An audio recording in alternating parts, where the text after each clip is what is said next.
Etër të nderuar, motra dhe vëllezër,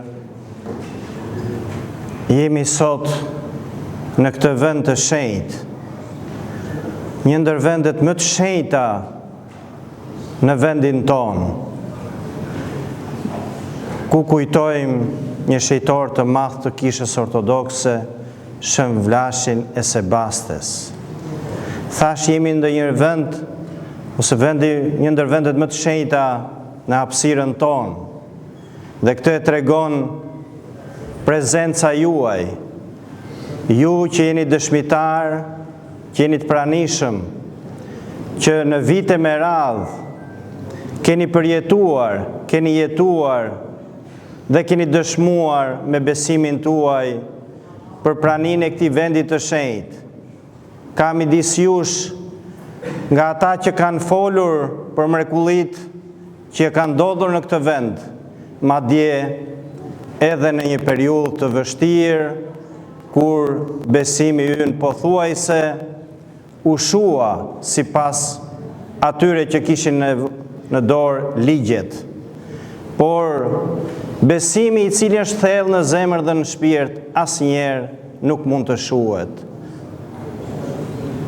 Themi një vend të shenjtë. Kush është ai që e bën të shenjtë një vend?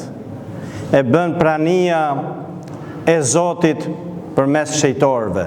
Dhe ky është një vend që dëshmon në shekuj për këtë shejtor të madh, që sipas traditës tonë thuhet se u martirizua dhe shenjti në këtë hapësirë dhe në këtë vend. Është një shejtor mrekullibërës.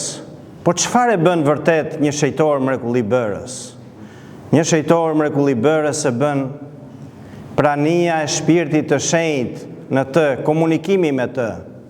Sepse sipas jetëshkrimit të Shën Vlashit, na thuhet që ishte një mjek i trupave, por rezultoi se ishte një mjek i suksesshëm edhe i shpirtrave.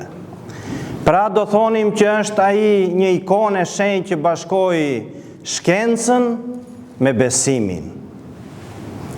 Shën Vlashi është ai i cili bashkoi dijen me lutjen.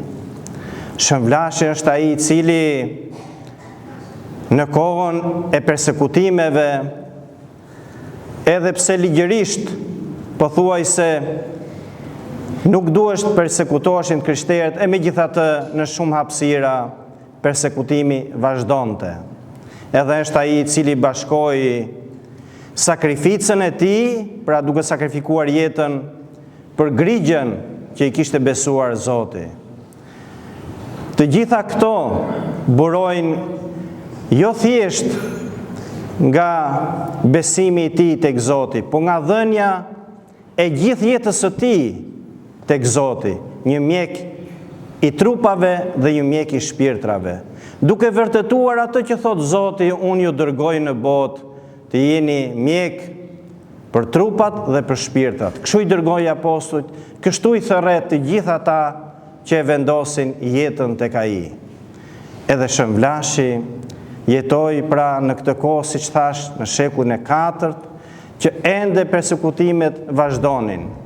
Dhe ai nuk u friksua persekutimeve, nuk kërkoi të siguronte, edhe që pse mund siguronte qetësinë e tij dhe rehatin e tij, por u gjeti gashtshëm që të dëshmoj me jetën e tij.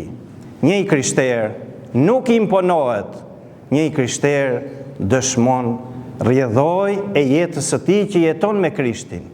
Në këtë këndvështrim duhet ta shikojmë edhe në jetën tonë. Jo thjesht të pohojmë dhe të rrëfejmë, por ta jetojmë dhe vetvetiu ajo rrezaton. Shën Vlashi për ne njihet si një mjek, themi që shëron dhimbjet e fytit. Nuk është thjesht një simbolik kjo që vjen në këtë traditë, sepse ne dim fyti është një ndër organet e cili marrin frymë. Duhet frymojmë gjithmonë frymën e Krishtit, frymën e Ungjillit. Nga fyti del zëri ynë, një duhet jetë një zë i ëmbël, që të mbëlsoj. Du të jetë një zë i cili du të japi fjalët ungjillore, një zë të lajme të mirë, sepse ungjill do të thotë lajmi i mirë. Do të jetë një zë i cili do të flasi për të vërtetën dhe jo të bëj kompromis me të vërtetën edhe me besimin tek Zoti.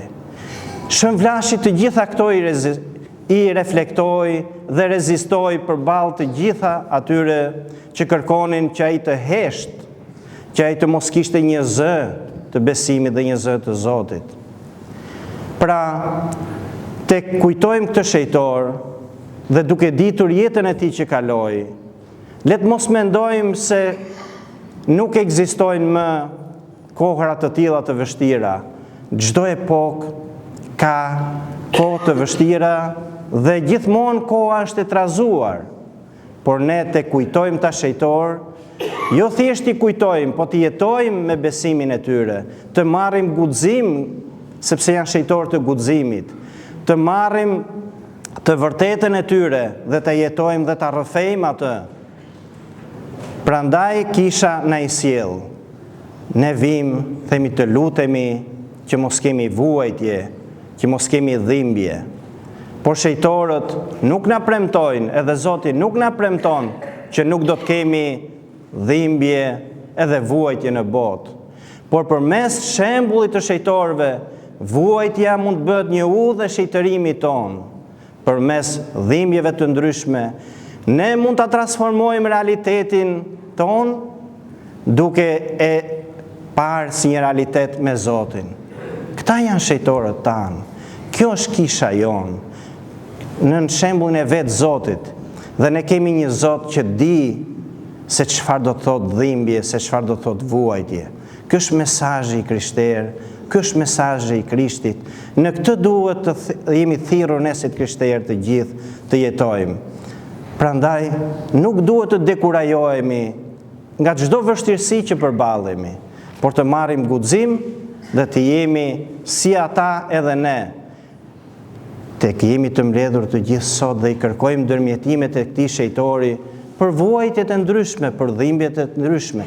Le të kujtojmë mbi të gjitha që ai të ndërmjetoj për shpirtrat tanë, të jemi deri në fund shpirtra besnik tek Zoti, sepse shëmvlashi nuk ju tremb as një vuajtje, as një dhimbjeje dhe as një persekutimi, dhe vetëm ai njeri që e vendos besimin e plot tek Zoti nuk ka frikë nga as dhimbja, nga as persekutimi, nga as vetë vdekja, sepse beson të një Zot që e mundi vdekjen.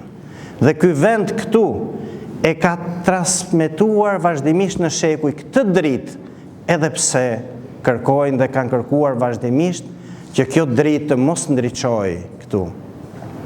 Por vazhdimisht të njëjtët njerëz mund të kërkojnë që me mënyra të ndryshme, ndoshta jo persekutimi i asaj kohe që ndodhi me duke na kërkuar jetën, por me persekutime të formave të ndryshme, duke na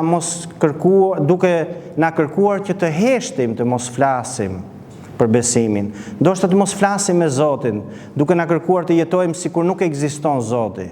Kjo është fryma e botës, kjo është fryma e ligjësisë. Por ne duhet të ecim në frymën e Zotit deri në fund, duke i rezistuar, sepse kemi shejtor që jetuan, jo vetëm thjesht e predikuan, por që jetuan besimin dhe në këtë frymë duhet të ecim edhe ne. Gëzuar për shumë vjet, të gjitha ne që jemi të mbledhur këtu, por në mënyrë veçantë ato që mbajnë emrin e këtij shejtori të madh, për shumë vjet.